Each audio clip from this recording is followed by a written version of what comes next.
여러분 안녕하십니까? 이어서 경남 소식입니다. 전교생 100명 남짓한 의령 남산초등학교 탁구부가 최근 전국대회를 제패해 화제가 되고 있습니다. 해체 위기를 이겨내고 탁구 명가를 일궈낸 아이들의 이야기, 윤경재 기자가 전해드립니다. 전교생 114명의 작은 초등학교, 50여 년의 전통을 자랑하는 탁구부가 있습니다. 지난 3일 열린 전국 최대 규모 대통령기 대회에서 모든 종목을 휩쓰는 파란을 일으켰습니다. 팀들도 같이 열심히 해주고 선생님들도 같이 열심히 해줘가지고 그 승부욕이 더 생기는 것 같아요. 하지만 이 탁구부는 3년 전만 해도 해체 위기를 겪었습니다. 의령 지역 학령 인구가 크게 준 데다 코로나19까지 겹쳤기 때문. 선수가 단 3명뿐이어서 대회 참여조차 어려웠고 운영이 힘들어지면서 전지훈련도 하지 못했습니다. 학생이 줄어드니까 이제 실력도 안 나오니까 성적이 안 나와서 또 주변에 그 지원도 좀 끊기고 의령 지역에 뭐 탁구부가 없어진다, 뭐 어떤 이게 문제다라고 지역 신문에 나오기도 했더라고요. 부활을 이끈 건 3명의 아이들입니다.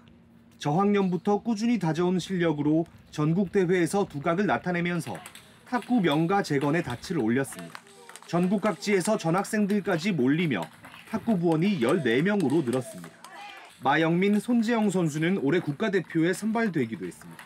전 학년이 성적낸 학교는 진짜 보기 드물 정도라고 하더라고요. 그런 뭐 협회 측도 그렇고. 형들처럼 그러니까 금메달을 목에 걸고 싶어, 중계방송에도 나가고 싶어. 그런 영향력들이 이제 동생들한테도 많이 전달이 돼서 이제 좋은 성적이 나오지 않았나 싶습니다.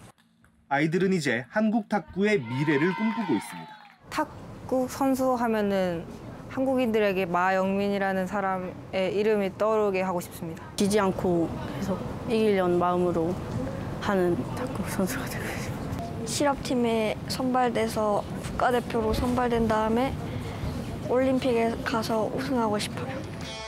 의령 남산초 탁구부는 이달 말까지 경북 문경에서 열리는 전국 종결 탁구 대회에 참가해 다시 한번 전국 재패에 도전하고 있습니다. KBS 뉴스 윤경재입니다.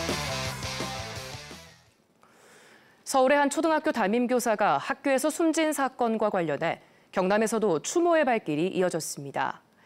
교권 보호 대책을 마련해야 한다는 목소리 속에 경남형 교권보호 조례 제정도 속도를 내고 있습니다. 진정은 기자입니다.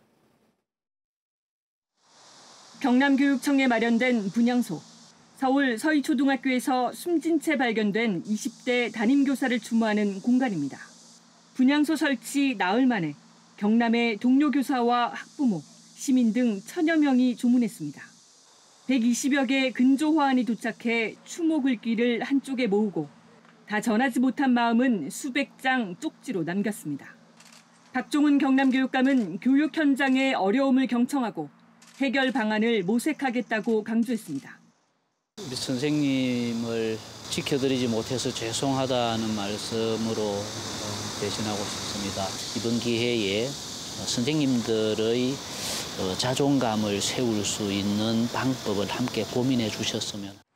김해와 진주 등 일부 교육지원청에 마련된 분향소에도 교사와 학부모 조문이 이어졌습니다. 선생님으로서 아이들을 가르치기 위한 그 생각은 누구보다 많다고 생각하거든요. 그런 측면에서는 선생님들의 권한도 좀 많이 커졌으면 좋겠다. 경남교총과 도의회 교육위원회 등은 오늘 경남형 교권보호 조례 초안을 논의합니다. 오는 9월 제출 예정인 조례안에는 교권 침해 예방과 재발 방지를 위한 구체적인 내용이 담깁니다. 특히 교사들의 정당한 교육 지도마저 아동학대로 악용되는 사례를 예방하는 조항을 포함할 계획입니다. 조례안이라도 있다는 것이 현장의 선생님들에게는 심리적으로 큰 힘이 될 것이고요. 또 사회적으로도 이 문제에 대한 인식이 조금씩 바뀌는 계기가 될 거라 봅니다. 또 교원단체는 교권 보호 강화를 위한 범도민 운동을 펴고 교권 침해 교사 보호를 촉구하는 기자회견도 이어갈 예정입니다. KBS 뉴스 진정은입니다.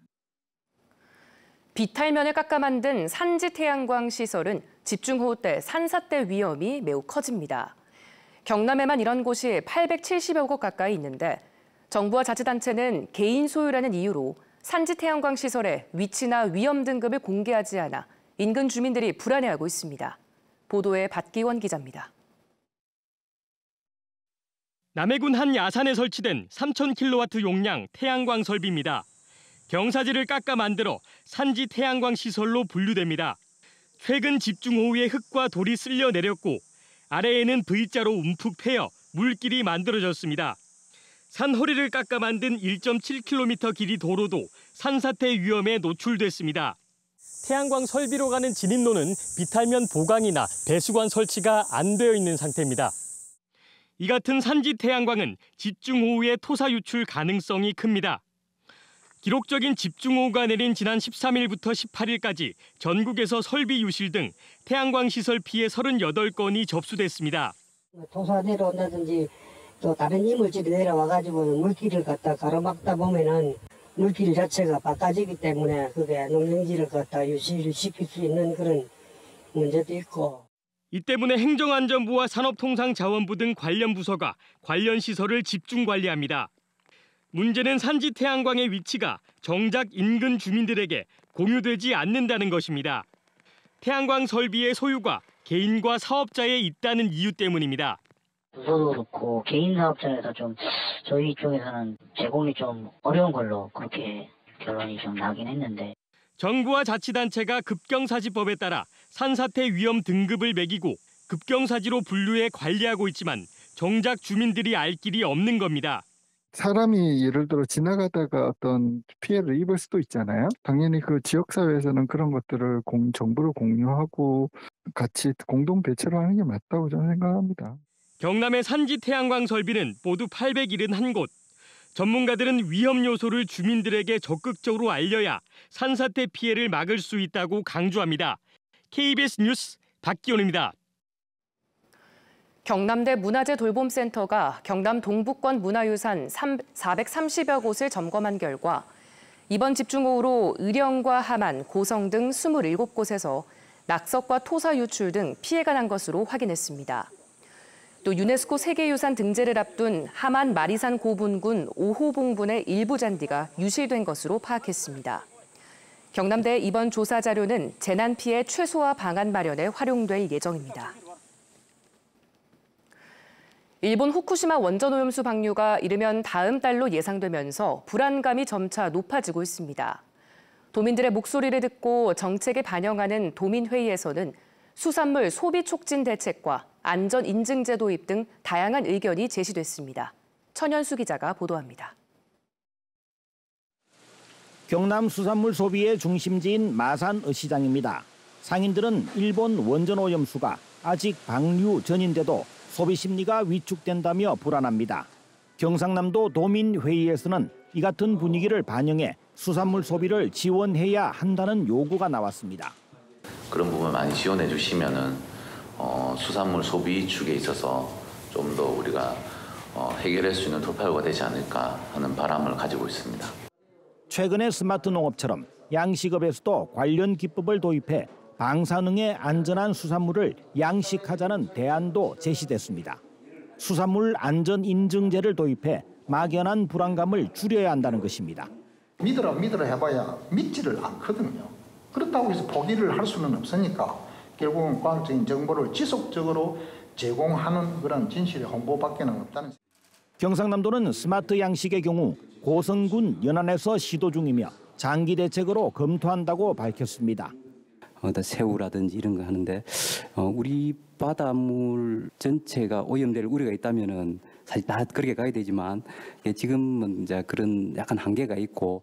일본의 후쿠시마 원전 오염수 방류 일정이 가시화하면서 경상남도는 우선 경남 도민들의 불안감을 줄여주는데 행정력을 모으고 있습니다. 경상남도는 올해 상반기 135개 유통식품 320건을 검사했습니다. 경남보건환경연구원은 창원, 통영, 사천, 거제시와 남해, 고성군의 바닷물과 갯벌의 방사성 잔류물을 매달 검사하고 있습니다. 또 경남수산안전기술원은 수산물 양식장과 공동 위판장의 방사능 검사 건수를 300건에서 1000건으로 늘렸습니다. 경상남도는 방사능 검사 과정을 도민 참여단에게 공개하고 수산물 소비 운동도 꾸준하게 이어가기로 했습니다. KBS 뉴스 천연수입니다.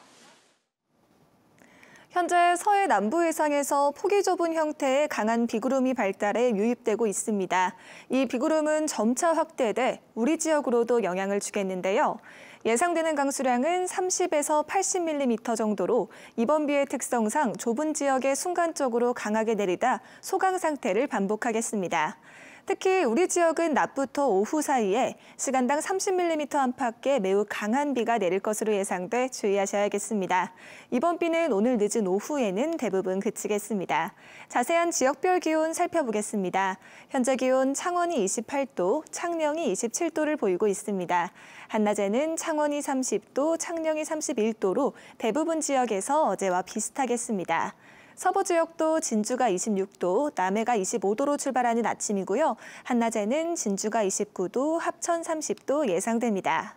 바다의 물결은 먼바다를 중심으로 최고 1.5m로 잔잔하게 일겠습니다. 비가 그치고 난 뒤 당분간 대기 불안정으로 인한 소나기 소식이 있겠습니다. 날씨였습니다. 진해경찰서는 공무원을 폭행한 혐의로 50대 민원인 A씨를 조사할 예정입니다. A씨는 지난 21일 오전 건축물 해체 관련 민원으로 창원시 진해구청에서 공무원과 상담하던 중 서류 보완이 필요하다는 말에 30대 공무원의 목을 조르는 등 폭행한 혐의로 불구속 입건됐습니다.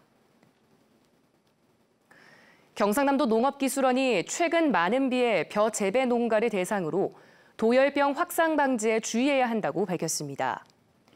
농업기술원은 경남 주요 벼 재배 품종인 영호진미를 중심으로 잎 도열병이 확산할 우려가 크다며 농민들에게 예찰과 약품 방제를 해달라고 당부했습니다.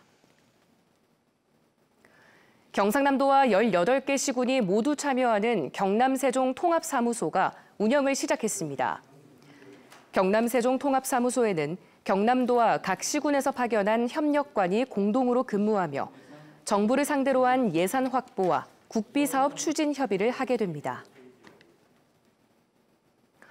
환경단체 등 40여 개 시민단체와 정당들로 구성된 지리산 케이블카 반대 산청 주민대책위가 어제 산청군청 앞에서 기자회견을 열고 산청군의 케이블카 사업 철회를 촉구했습니다.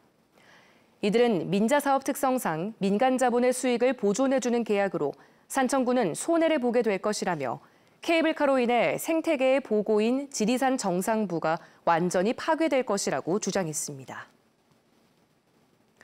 뉴스를 마칩니다. 시청해주신 여러분 고맙습니다.